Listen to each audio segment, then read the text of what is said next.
Assalamualaikum warahmatullahi wabarakatuh. Waalaikumsalam warahmatullahi wabarakatuh. Gimana sih tujuan penciptaan manusia itu, Pak? Tujuan penciptaan manusia. Iya. Ya, tujuan penciptaan manusia itu sudah jelas ya di dalam Al-Qur'an surat Az-Zariyat ayat yang ke-56. Coba dibuka. Di situ Allah Subhanahu wa taala berfirman, "Wa ma khalaqtul jinna wal insa illa liya'budun." Jadi tujuan utama diciptakannya manusia itu sebenarnya adalah untuk beribadah, untuk mentauhidkan Allah, untuk mengesahkan Allah. Ya, jadi jelas ya. Jadi tujuan kita diciptakan di dunia ini yaitu untuk semata-mata hanya untuk mentauhidkan Allah saja. Fungsi agama bagi manusia itu kenapa, Pak? Agama bagi manusia, saya pikir agama itu adalah jalan kita agar supaya kita bisa menentukan arah agar kita selamat begitu. Itu agama untuk manusia.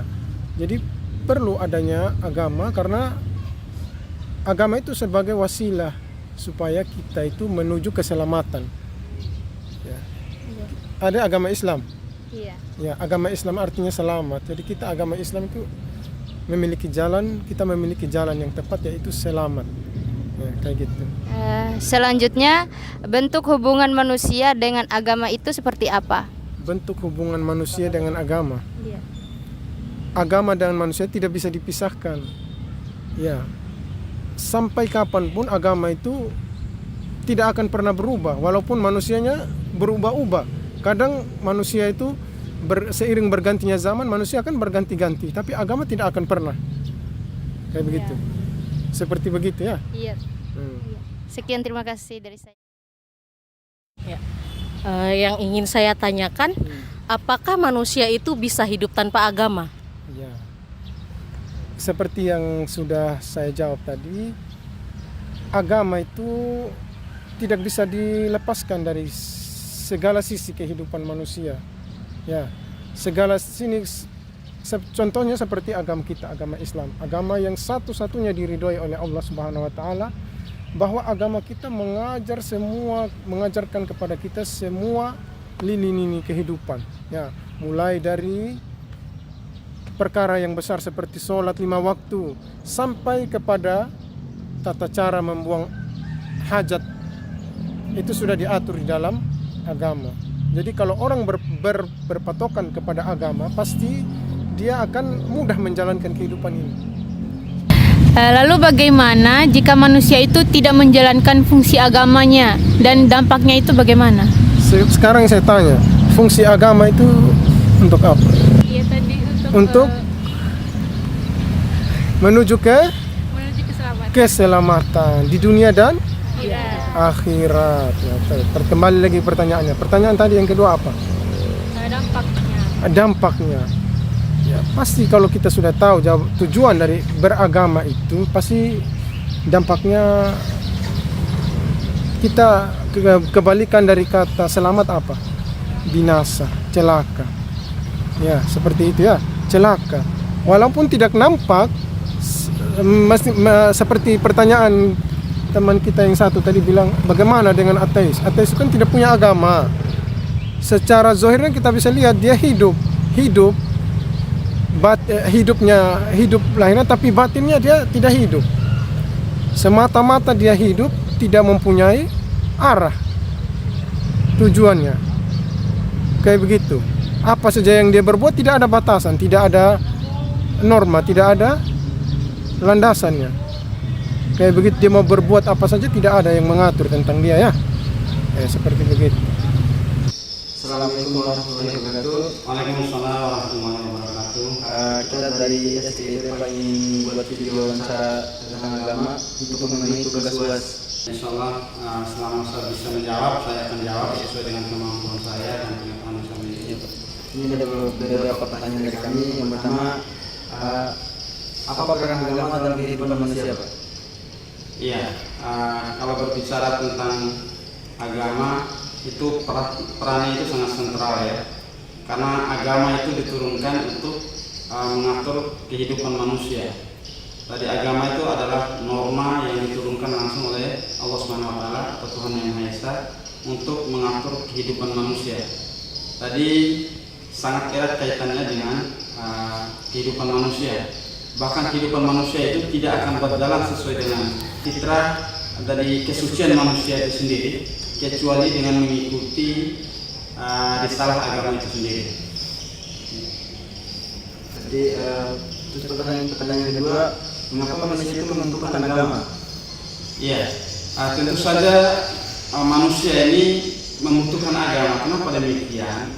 Ya, karena manusia itu adalah makhluk yang lemah dari seluruh aspek yang terdapat di dalam manusia itu sendiri, baik fisik, kemudian akal, itu terbatas sehingga tidak bisa menjangkau atau menjangkau seluruh aspek-aspek yang lain. Ya, belum lagi manusia sendiri itu dipenuhi oleh berbagai macam kelemahan-kelemahan, diantaranya adalah manusia ini dikaruniai hawa nafsu, sehingga dengannya itu memiliki peluang besar untuk melakukan kejahatan dan keburukan. Di samping juga dia mampu melakukan kebaikan melebihi daripada malaikat. Ya. Oleh karena itu peran agama itu sangat penting sekali dan sangat dibutuhkan oleh manusia. Karena manusia itu lemah, maka butuh petunjuk agama, sehingga nantinya di dalam kehidupan mereka itu manusia itu akan terarah sesuai dengan diinginkan oleh Sang Pencipta yang lurus, ya, sesuai dengan fitrah manusia. Karena fitrah manusia itu adalah lurus dan suci. Ya, sebagaimana disebutkan dalam sebuah hadis itu bahwa setiap anak Adam, ya, itu dilahirkan dalam keadaan fitrah, ya, dan manusialah yang menjadikan mereka itu, dan orang tuanya lah yang menjadikan mereka itu seorang Yahudi, Nasrani atau Majusi. Ya, Nasrani itu adalah orang-orang yang agama Kristen yang menyembah Nabi Isa sebagai Tuhan. Kemudian Majusi sendiri itu adalah orang-orang yang menyembah api, ya, orang yang menyembah api, ya. Kemudian orang Yahudi itu orang yang dilaknat, di mana mereka itu adalah orang-orang yang diberikan pengetahuan Alkitab kepada mereka, tetapi mereka tidak melaksanakan apa yang terdapat di dalam Alkitab itu sendiri. Ya, mereka tidak melaksanakan. Mereka mengetahui kebenaran, tetapi mereka enggan untuk melaksanakan karena kesombongan dan keangkuhannya. Itulah orang-orang yang Yahudi, sebagaimana diabadikan dalam surat Al-Fatihah yang terakhir itu, ya, ghairil maghdubi alaihim waladdallin, ya. Itu orang-orang yang dimurkai oleh Allah. Jadi kaum Yahudi itu orang yang dimurkai, dan yang sesat itu adalah orang-orang Nasrani. Itu yang terdapat dalam surat Al-Fatihah. Lalu bagaimana agama bisa membentuk nilai dan moral seseorang? Ya, tentu saja agama itu sendiri itu mampu menciptakan akhlak dan moral. Ya, sudah jelas kalau dalam Islam, Nabi SAW bersabda, tidaklah aku diutus ini kecuali untuk menyempurnakan akhlak yang baik. Tadi aku ini diutus untuk menyempurnakan akhlak yang baik. Dari sini saja terserah kalau dalam tafsirat dalam Islam itu bahwa agama itu mampu membuat manusia itu menjadi baik.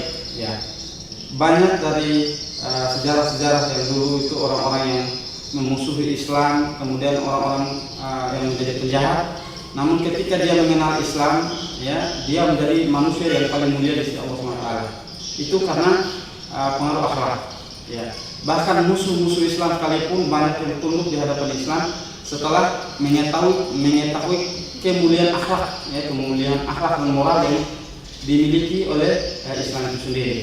Ya. Kemudian secara konten, artinya muatan di dalam ajaran dalam Islam itu sendiri itu mengandung akhlak yang baik, ya, sehingga mampu membentuk moral yang baik, ya. Dan itu semua sudah sangat terbukti, ya, sudah sangat terbukti bahwa bagaimana Islam ini sudah berusia 1400 lebih dari 1400 tahun, ya. Kemudian pertumbuhan Islam di berbagai belahan dunia itu sangat pesat. Bahkan di negara-negara kafir seperti Inggris, Prancis dan lain-lain itu pertumbuhan Islam sangat pesat. Dan tidaklah agama kepercayaan itu tumbuh dengan baik kecuali di dalam ada kebaikan, ya, terutama akhlak dan moral. Ya. Karena di dalam Islam itu diajarkan tentang diantaranya adalah menjaga hubungan baik dengan manusia. Ya, selain terutama menjaga hubungan baik dengan Sang Pencipta Allah SWT. Ya, menjaga hubungan baik dengan manusia, menjaga hubungan baik dengan alam, bahkan binatang sekalipun kita dianjurkan untuk berlaku baik dan melemah lembut terhadap binatang-binatang serta alam di sekitar kita. Baik, mungkin itu saja yang bisa saya tanyakan Pak, nanti diganti oleh teman saya. Ya. Baik, Assalamualaikum warahmatullahi wabarakatuh. Waalaikumsalam warahmatullahi wabarakatuh.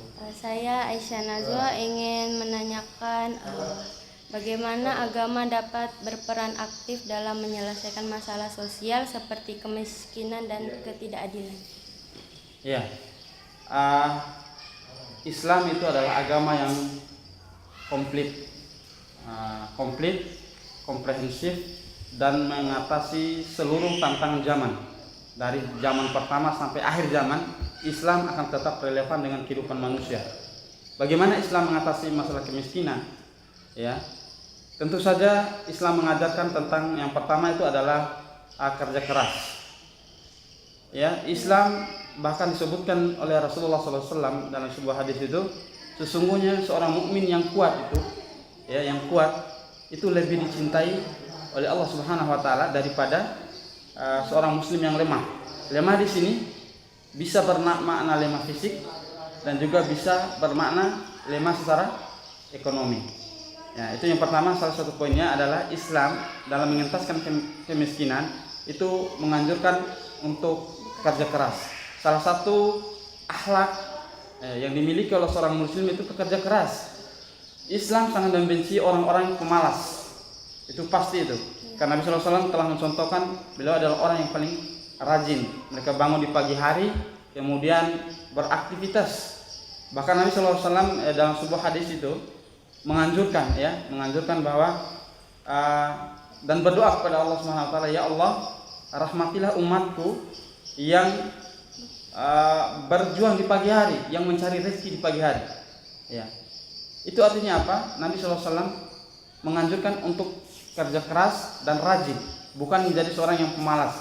Ya, karena kemiskinan sebagian faktornya adalah malas. Ya, biasanya orang-orang pemalas itu, ya, dia akan menjadi orang miskin meskipun dia orang kaya. Kalau dia orang kaya itu dia jadi orang pemalas, dia tidak mau berpikir, dia hanya ongkang-ongkang kaki, tidak mau bekerja, tidak mau berpikir, makan tidur, maka suatu saat hartanya akan habis, dia akan menjadi orang miskin. Itu pasti. Ya, jadi itu diantaranya adalah kerja keras, kemudian ada saling tolong menolong. Ya, salah satu adab Islam itu saling menolong, ya, di mana orang-orang yang kaya ya diwajibkan untuk berzakat, ya, sesuai dengan kadar harta yang dimiliki. Ada ketentuan-ketentuannya. Ya, misalnya demikian pula para petani ya dianjurkan untuk membayar zakat. Tujuan zakat itu adalah mengentaskan kemiskinan.